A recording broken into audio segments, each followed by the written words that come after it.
Bonjour, c'est Ursula Corr. On est le 14 octobre 2025. Alors je viens sonner la trompette aujourd'hui encore et je viens proclamer le retour de notre Seigneur Jésus-Christ. Amen. Soyons tous bénis, soyons remplis, n'est-ce pas, de la joie du Seigneur. Amen. Alors, la paix à tout prix. Amen. La paix à tout prix. Alors, c'est pas la première fois qu'on parle de paix et ça ne sera certainement pas la dernière fois. Il est donc très important, n'est-ce pas, que nous puissions, n'est-ce pas, vivre dans un environnement de paix, corps, âme et pensée. Ça, c'est très, très important parce que nul n'a le contrôle, n'est-ce pas, sur l'environnement, sur tout ce qui se passe sur la Terre. Nul n'a le contrôle. Il est donc très important, n'est-ce pas, peu importe ce qui arrive, d'avoir la paix, la quiétude, afin de savoir comment bouger, dans quelle direction aller, et puis comment se comporter. Parce que dans les moments de trouble, souvent, hein, on peut avoir des crises, n'est-ce pas? On peut être sans repos. Et pourtant, on peut aussi être tranquille, paisible dans des temps de trouble, sachant que notre repos, on le trouve en Dieu, pas dans les différentes circonstances de la vie. Amen. Alors le texte, n'est-ce pas, que nous avons, se trouve dans 1 Thessaloniciens 5. Au verset 1, c'est dit, « Pour ce qui est des temps et des moments, vous n'avez pas besoin qu'on vous en écrive. Car vous savez bien vous-même que le jour du Seigneur viendra comme un voleur dans la nuit. Quand les hommes diront « paix et sécurité », alors une ruine soudaine les surprendra. Comme les douleurs de l'enfantement surprennent la femme enceinte, ils n'échapperont point. Mais vous, frères, vous n'êtes pas dans les ténèbres, pour que ce jour vous surprenne comme un voleur. Vous êtes tous les enfants de la lumière et les enfants du jour. Nous ne sommes point de la nuit, ni des ténèbres. Ne dormons donc point comme les autres, mais veillons et soyons sobres. Car ceux qui dorment, dorment la nuit, et ceux qui s'enivrent, s'enivrent la nuit. Je m'arrête là. Amen. Ceux qui dorment, dorment la nuit. Et le jour du Seigneur viendra comme un voleur dans la nuit. La nuit, n'est-ce pas, c'est symbole d'ignorance ici. C'est ça la nuit. Dieu dit ceux qui dorment, ils dorment dans la nuit. Effectivement, la nuit, généralement la nuit on dort. La nuit c'est fait pour dormir. Sauf pour ceux qui ont décidé de ne pas dormir dans la nuit, de veiller, pour X raisons. Sinon, la nuit on dort et très souvent on est ignorant. Parce qu'on dort. Et quand bien on se réveille brusquement, n'est-ce pas? On pourrait être perturbé ou bien tout simplement tranquille. Parce que notre nuit, c'est juste la suite du jour et le jour a été juste tranquille et paisible. Alors, le texte nous dit, le jour du Seigneur viendra comme un voleur dans la nuit. Pourquoi l'exemple du voleur? Parce que le voleur, quand il vient, il ne t'avertit pas. Il ne te dit pas, ok, je viens à telle heure, et puis après-moi, ceci, cela. Sauf ceux-là de notre temps qui sont tellement audacieux, qui, n'est-ce pas, s'annoncent et puis ils viennent tout préparer pour faire du forcing ou je ne sais pas quoi. Mais généralement, le voleur n'avertit pas. Il s'assure que son coup va marcher et il s'assure que les gens sont ignorants, les gens sont endormis et très souvent, il vient, il fait ce qu'il veut faire et il ressort sans que les gens aient su quoi que ce soit. Et même souvent, hein, il connaît bien la maison et il s'en va parce qu'ils se connaissent. Alors, le voleur a ceci, n'est-ce pas, de particulier, c'est que il opère dans l'ignorance. Et le Seigneur nous dit, n'est-ce pas, de ne point dormir, le verset 6. 1 Thessaloniciens 5, le verset 6, il dit, ne dormons donc point comme les autres. C'est-à-dire, ne soyons pas ignorants de ce qui se passe autour de nous. Il nous dit d'être éveillés, d'être renseignés, d'avoir la conscience, n'est-ce pas, connectée à tout ce qui se passe. Alors, pour beaucoup de personnes, n'est-ce pas, la paix, pour eux, c'est en lien avec les différents accords sur la terre. Pour plusieurs personnes. Alors, on entend parler dans le monde, n'est-ce pas, de paix, de prix Nobel de paix par-ci, de paix par-là, et puis tout ça. Mais l'autre texte nous dit, quand les gens vont dire paix, c'est une ruine soudaine qui va les surprendre. Parce que jamais un homme ne peut te donner de la paix. C'est dommage, mais un être humain ne peut pas te donner de la paix. Même la personne qui est couchée à côté de toi ne peut pas te donner de la paix. Tu as beau avoir confiance en ton mari, tu as beau avoir confiance en ta femme, dans le moment de trouble, il ne peut pas te donner la paix. Il peut juste constater comme toi ce qui se passe. Et le Seigneur nous dit, vous n'êtes pas dans les ténèbres. C'est-à-dire, vous n'êtes pas ignorants. Vous êtes réveillés. Et comment se réveille-t-on? On se réveille tout simplement parce que Jésus-Christ est en nous. Au fait, ça c'est la première définition d'être réveillé. C'est qu'une fois que tu donnes ta vie à Jésus-Christ, hein, n'est-ce pas? Il vient habiter en toi. Or, il est lumière. Et comme il est lumière, la lumière est en toi, au fait. Tu es éveillé. Maintenant, tu as besoin de faire grandir cette lumière-là, de telle manière que tu puisses connaître, n'est-ce pas? C'est que le Seigneur aimerait que tu connaisses, parce qu'on ne peut pas tout connaître. Et si bien que, avant que quelque chose arrive, il t'avertit. Et si ça te concerne, il va te dire quoi faire. Les mesures que tu devrais prendre, n'est-ce pas? Pour être préparé, pour ne pas manquer de quoi que ce soit. Et c'est dit, ne dormons donc point, mais veillons et soyons sobres.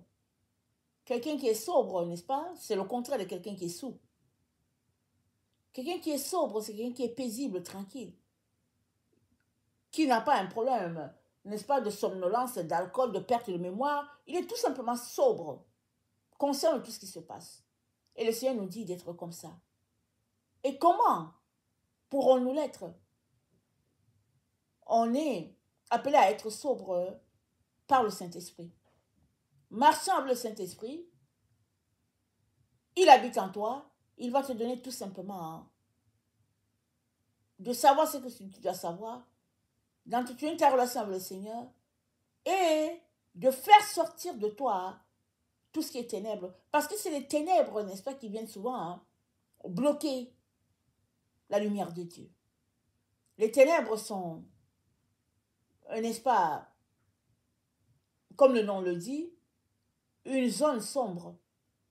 Alors, s'ils sont très épais, ils se dressent entre la lumière et toi. Voilà pourquoi tu as besoin de les faire sortir. Les gens ont beau venir s'asseoir pour expliquer l'importance de la paix, pour démontrer pourquoi c'est important. Et, on a beau inviter les experts de la terre, parler de la paix, elle n'est pas extérieure à l'être humain. La paix, elle est intérieure.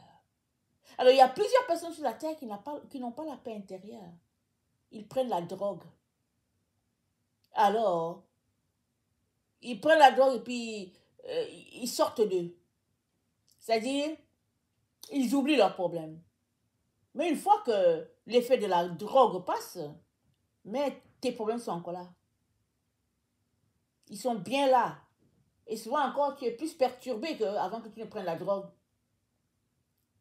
Mais, qui connaît la paix de Dieu, n'est-ce pas, a cette paix en lui, en elle, malgré que les problèmes sont là.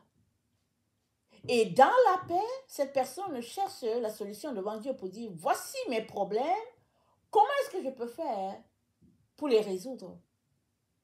Et ce n'est pas les problèmes qui envoient la perturbation dans la vie de la personne. Les problèmes sont là. Mais la paix n'est pas volée.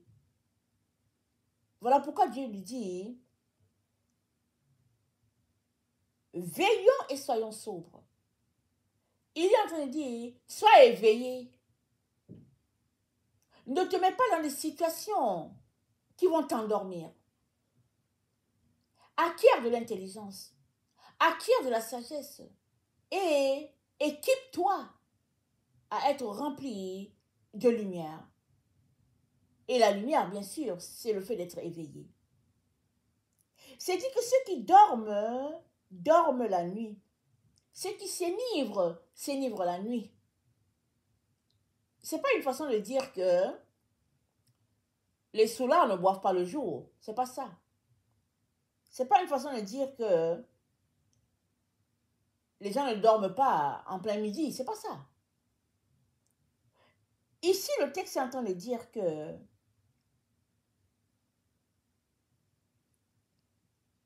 ceux qui dorment sont ignorants. Ils ne savent pas ce qu'il y a. Ça dit, il manque d'informations.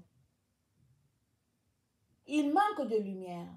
Et Jésus-Christ a dit, si la lumière qui est en toi, là, elle est ténèbre, alors tes ténèbres sont trop grandes. Parce que la lumière en toi ne doit pas être ténèbre. Elle doit être pleinement lumière. Mais si tu dis que tu as la lumière, et que cette lumière ne tienne pas devant la lumière de Dieu, alors ta lumière est ténèbre. Alors c'est grave. Et Jésus-Christ, n'est-ce pas, aimerait tout simplement que nous puissions posséder la lumière qu'il nous a donnée pleinement, et cela s'acquiert par la foi. C'est-à-dire accepter Jésus-Christ dans sa vie, accepter que la lumière qui est en Jésus, c'est la même qui est en nous, marcher, n'est-ce pas, dans cette lumière, reviendrait, n'est-ce pas, à laisser tomber toutes ces choses qui nous distraient, toutes ces choses qui prennent notre temps, notre énergie. Alors qu'on laisse tomber certaines choses, n'est-ce pas, on s'occupe à développer d'autres, comme lire la parole de Dieu, comme faire une étude biblique avec Dieu, comme passer du temps avec le Seigneur, chanter les louanges. Ça développe notre lumière. Et aussi, ça reviendrait aussi à prendre du temps supplémentaire dans la présence de Dieu.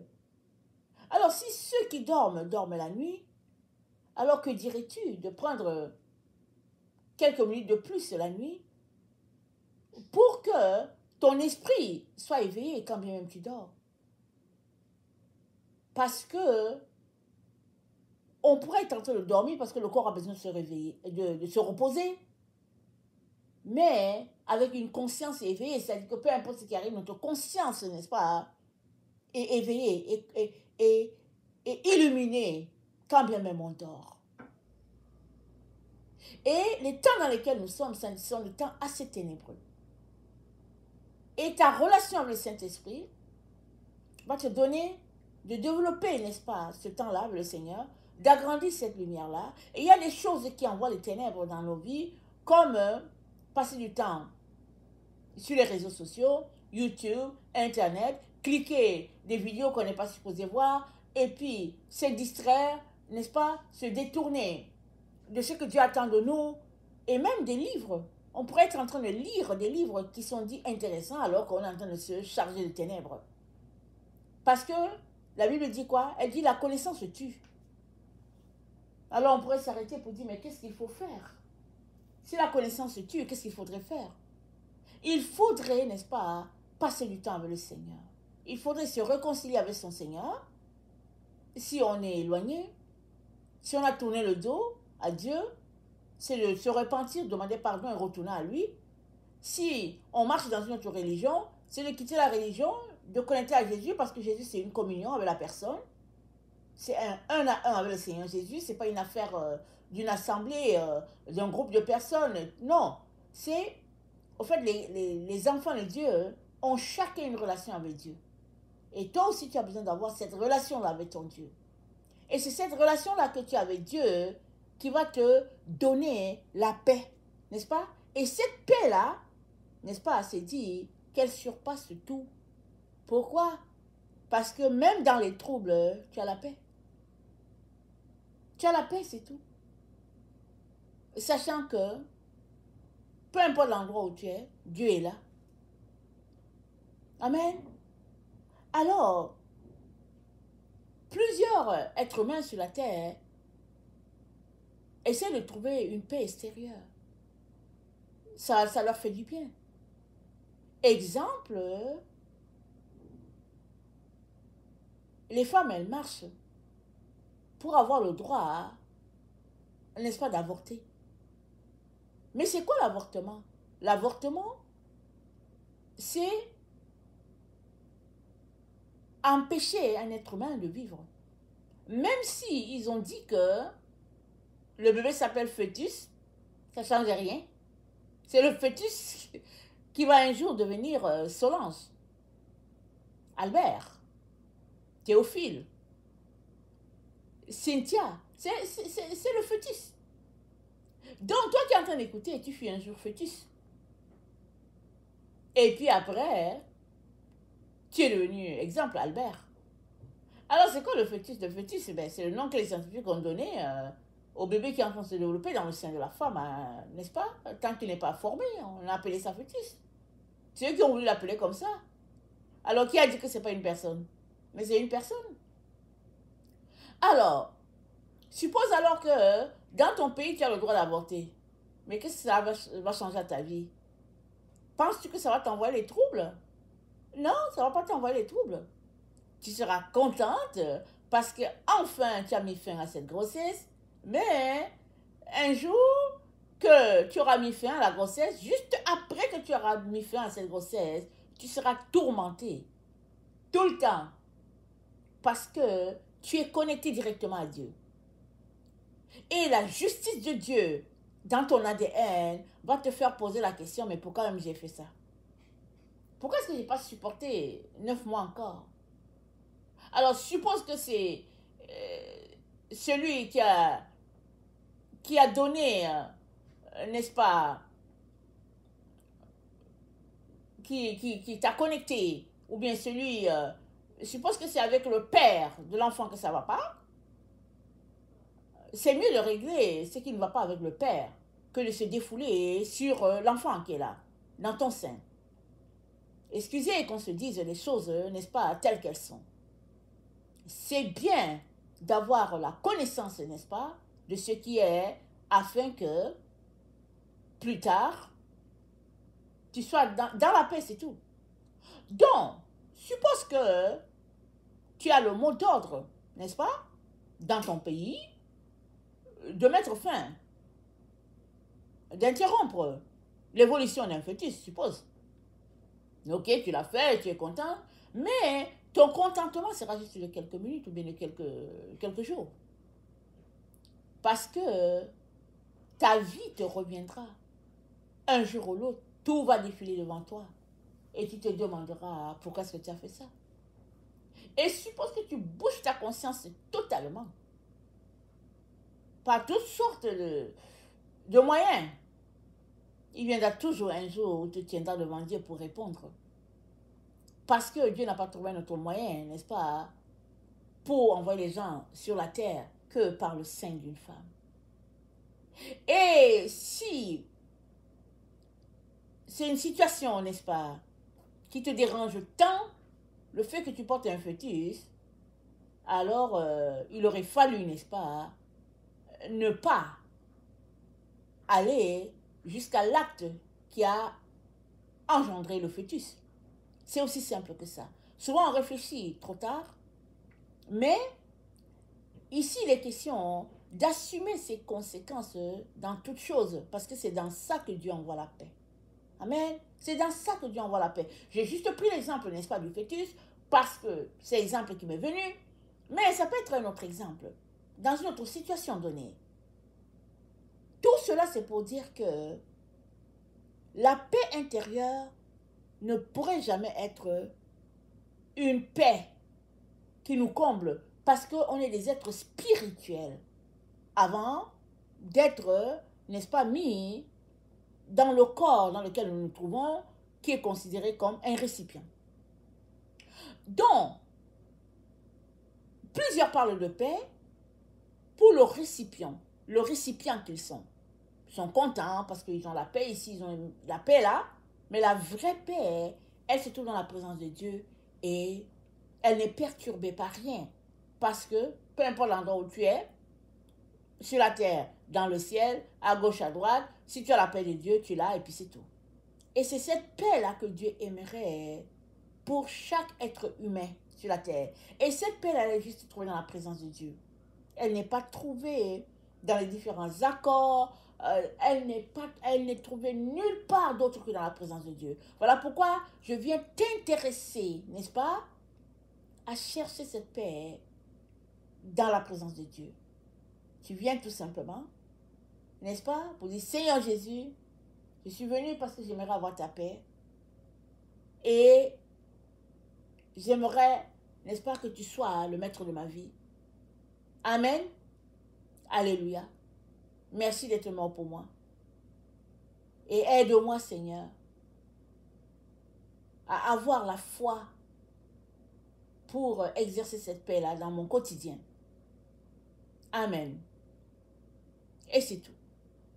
Et la paix, n'est-ce pas, va venir en toi. Il y aura des jours où le doute, n'est-ce pas, va peut-être vouloir te perturber. Mais chaque fois qu'il y a le doute qui vient dans ta vie, tu réponds au doute par la foi. En disant, je crois que Jésus m'a donné sa paix, je l'ai accepté et je confesse la paix. Et c'est tout. On est des êtres humains. Normal qu'il y ait des moments où on s'interroge pour dire, mais quand est-ce que cette situation va s'arranger? Mais quand est-ce que je pourrais avoir le repos par rapport à ceci ou cela? Mais le repos, n'est-ce pas, qui est la paix, elle se trouve uniquement dans une relation d'obéissance à Dieu. Rappelons-nous, Israël est sorti d'Égypte, conduit dans le désert. Ils ont vu le miracle de Dieu, les exploits, n'est-ce pas? Et la Bible nous dit, plusieurs sont morts dans le désert sans avoir expérimenté la paix de Dieu. Pourquoi? Parce qu'ils ont quitté l'Égypte, mais l'Égypte ne les a jamais quittés. Ils n'ont pas voulu laisser l'Égypte. Ils sont partis dans le désert, l'Égypte était avec eux. Ils continuaient de se plaindre des concombres qu'ils mangeaient, des viandes qu'ils avaient, de la belle vie qu'ils avaient là-bas. Mais tout ça, c'est quoi? C'était extérieur. En Égypte, ils avaient un semblant de paix extérieure, quand bien même on les frappait tous les jours. Parce qu'ils étaient esclaves. Mais ils disaient qu'ils avaient la paix. Mais la vraie paix, Jésus-Christ, n'est-ce pas, te la donne. Et la vraie paix, quand ils étaient dans le désert, Dieu le leur avait donné. C'était dans une relation d'obéissance à Dieu. Et en ce temps-là, c'était qu'ils puissent marcher dans les commandements de Dieu. Alors, Dieu n'a pas changé. Il n'a pas changé. Et il ne veut que, n'est-ce pas, nous aider à baigner dans cette paix-là, parce que c'est une paix qui commence sur la terre et puis qui s'étend jusqu'à dans l'éternité. Il l'a pour toi maintenant. Tu n'as pas besoin d'être perturbé. Tu n'as pas besoin. Tu as juste besoin d'accepter ce qui se passe et de dire, Seigneur, voilà la situation. Et j'ai besoin, n'est-ce pas, de ton intervention. Souvent aussi, c'est l'orgueil de l'être humain qui l'empêche de recevoir la paix. On ne peut pas analyser toutes les différentes situations de la vie, mais très très souvent, derrière le manque de paix, se trouve, n'est-ce pas, un grand problème d'orgueil à quelque part, qui est venu apporter la perturbation et qui fait que tout a dégénéré et puis finalement la paix est partie. Mais aujourd'hui, n'est-ce pas, le Seigneur t'appelle encore à lui pour lui dire, pour te dire, donne-moi ta vie, mon fils, donne-moi ta vie, ma fille, et reçois ton héritage, n'est-ce pas? Et ton héritage, c'est la paix. C'est pas juste la paix, n'est-ce pas? C'est la paix, la joie, le bonheur, la lumière, n'est-ce pas? La vie éternelle. Voilà ton héritage. Romains 6 nous dit que, n'est-ce pas, le Seigneur nous a donné, n'est-ce pas, comme cadeau, quelque chose d'extraordinaire. Hein, et c'est, n'est-ce pas, attendez, on va regarder ça. Je voulais citer quelque chose, mais je préfère le lire et puis je ne veux pas dire quelque chose de passé. Et ce cadeau, c'est dit le fruit de la sainteté. Le fruit de la sainteté. Ça, du coup, donc, dès que tu donnes ta vie à Jésus, tu l'as tout de suite. Et l'autre, c'est la vie éternelle. Nous avons ça dans Romains 6, le verset 22. Ça, le Seigneur te l'a donné. Il y a un fruit qui est en toi. Et puis ce fruit, c'est ça aussi qui est appelé, n'est-ce pas, le fruit de l'esprit. Et ce fruit se développe dans chaque enfant de Dieu. Il y en a qui l'auront en quantité exponentielle. Il y a d'autres qui l'auront en quantité. C'est-à-dire que le fruit va se développer en toi selon la place que tu accordes au Seigneur Jésus-Christ par le Saint-Esprit. Et ça, aujourd'hui encore, Jésus-Christ vient te le rappeler. Pour dire, ne perds pas ton énergie à savoir quand est-ce que les accords de paix ont été signés. Regardez, depuis que le monde existe, il y a plusieurs accords de paix qui ont été signés sur la terre. Ils passent leur temps à signer les accords de paix partout. Ils passent le temps. Mais est-ce que c'est pour autant que la paix est là? La paix, n'est-ce pas, elle s'obtient dans ta relation avec Dieu. Voilà pourquoi notre Seigneur a parlé, il a dit, ils diront paix et sécurité et une ruine soudaine va les surprendre. La ruine, n'est-ce pas, elle vient soudainement là où il y a le trouble. Et les troubles ne sont pas forcément tous au même endroit, mais non. Le trouble peut être à un endroit X, alors qu'à un endroit Y, il n'y a pas de trouble. Et si le trouble arrive là-bas, ce que le Seigneur aimerait, c'est que tu aies la paix. Que, au lieu, n'est-ce pas, d'être soudainement dans la détresse, il veut pour toi la paix. Voilà pourquoi il te dit, ne garde pas les yeux sur cette paix extérieure qui séduit tant. Non, la paix, elle s'obtient dans ta relation avec Jésus-Christ. Et Jésus-Christ est venu te donner cette paix-là, n'est-ce pas, ça fait plus de 21 siècles qu'il a fait le cadeau le plus extraordinaire à l'humanité. Il a donné sa propre vie. Mais quels sont ceux qui s'en occupent? Les gens, n'est-ce pas, simples, donnent leur vie à Jésus. Ils trouvent qu'il est pour eux, n'est-ce pas, un bon sauveur.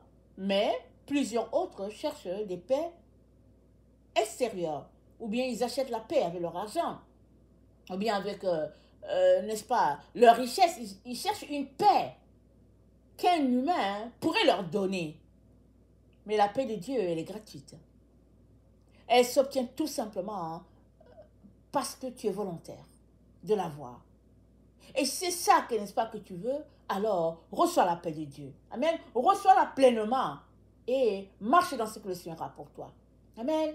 Je vais terminer en priant, n'est-ce pas, pour que la paix de Dieu te visite, t'inonde, mais surtout que tu puisses la vivre, n'est-ce pas, à tous les jours de ta vie, 24 heures sur 24, sans être perturbé, peu importe la situation dans laquelle tu te trouves. Amen. Seigneur Jésus, je viens te remettre tous ceux-là qui écoutent cette vidéo, ou bien qui l'écouteront. Je prie, n'est-ce pas, que ta paix puisse les visiter pleinement. Que de la pointe de leurs cheveux à la plante de leurs pieds, Seigneur, ils soient visités, Seigneur, par ta paix. Et que leur vie soit remplie de toi. Seigneur, qu'ils ouvrent leur bouche, n'est-ce pas, et confessent qu'ils ont ta paix. Jésus-Christ, tu es le seul qui peut donner la paix, la véritable paix. Et merci de répandre ta paix dans les différents cœurs. Et je prie, Seigneur, pour tous ceux-là qui veulent te donner leur vie. Tu les connais, Seigneur, tu les entends, tu les vois. Père éternel, reçois-les pleinement, Seigneur, dans tes bras et donne-leur de ne pas se décourager, peu importe la situation de leur vie, parce que tu es celui-là qui marche devant eux, tu es celui-là qui déblaye le terrain pour eux, le chemin pour eux. Merci, Seigneur, de ce que tu t'es manifesté Et que dans ce temps où nous nous trouvons, Seigneur, tu veux encore te manifester dans les différentes vies. Que ton nom soit béni, que ton nom soit élevé. Et Seigneur, je prie que tu enlèves le voile, n'est-ce pas, des yeux de différentes personnes afin qu'ils puissent voir. Je prie, Seigneur, que tu puisses réveiller leur conscience, Seigneur, et leur donner de sortir de toutes ces distractions et d'être pleinement ancrés, n'est-ce pas, en toi. Amen et amen. Alors, que le Seigneur bénisse sa parole et que vous puissiez vous concentrer, n'est-ce pas, à chercher Dieu, à lire la parole de Dieu, à prier et à demeurer silencieux dans sa présence. C'est là important. Aujourd'hui, on ne sait plus s'arrêter. On est toujours en train de zapper à quelque part, mais la paix vient alors qu'on s'arrête sur soi-même, puis on cherche ce qui en nous, n'est-ce pas, pourrait, n'est-ce pas, nous perturber, et on amène ça au pied de la croix afin que Jésus-Christ puisse prendre le fardeau et qu'on puisse retourner léger, puisque maintenant, on a Jésus-Christ dans notre vie.